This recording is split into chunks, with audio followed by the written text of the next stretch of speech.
Cinderella, Part 3. The next night, the two sisters were off again to the ball, and so was Cinderella, but this time even more splendidly dressed than before. The prince never left her side. All evening, he paid her charming compliments. The young miss found this so far from boring that she forgot her godmother's warning. She was horrified to hear the first stroke of midnight before she thought it could even be 11 o'clock. She rose and fled as lightly as a doe. The prince followed her, but he could not overtake her. In her haste, Cinderella dropped one of her glass slippers. The prince picked it up with the greatest care. Cinderella reached home all out of breath, with neither coach nor footman, and in rags. Nothing was left of her finery but one little slipper, the mate to the one she had lost. The guards at the palace were questioned. Had they seen a princess leave? No, they had seen no one but a young woman in rags, and she looked more like a peasant girl than a fine young lady. When the two sisters returned from the ball, Cinderella asked them if they had enjoyed themselves again, and if the beautiful lady had been there. They told her, oh yes, she was there, but at the stroke of midnight she fled from the palace. She dropped one of her little glass slippers, the prettiest in the world. The king's son found it, and he did nothing but gaze at it all during the rest of the ball. He certainly has fallen head over heels in love with the owner of the slipper. They spoke truly, for a few days after the ball, the king's son had his herald sound throughout the land that he would marry her whose foot would fit in the little slipper.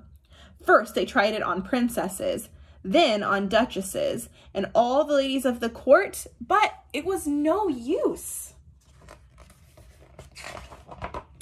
They brought it to the two sisters, who did their best to force their feet into the little slipper, but they could not. Cinderella was looking on and recognized her slipper.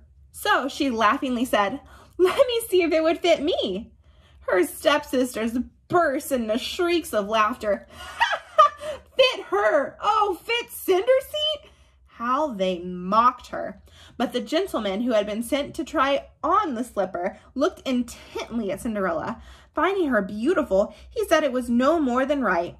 He had been ordered to try it on all the young ladies. He had Cinderella sit down, sliding the slipper on her little foot. He saw that it fitted her perfectly, just as if it was made of wax.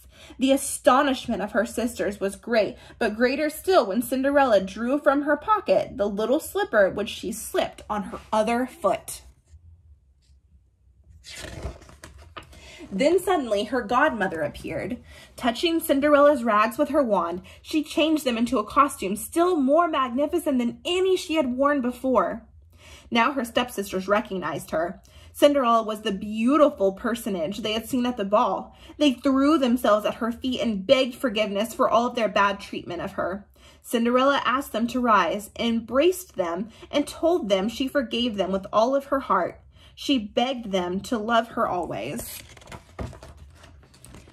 Cinderella was conducted to the young prince, dressed as she was. He found her lovelier than ever, and a few days afterwards married her. Cinderella, who was as good as she was beautiful, gave her sisters a home at the palace, and on the same day married them to two great lords of the court. The ends.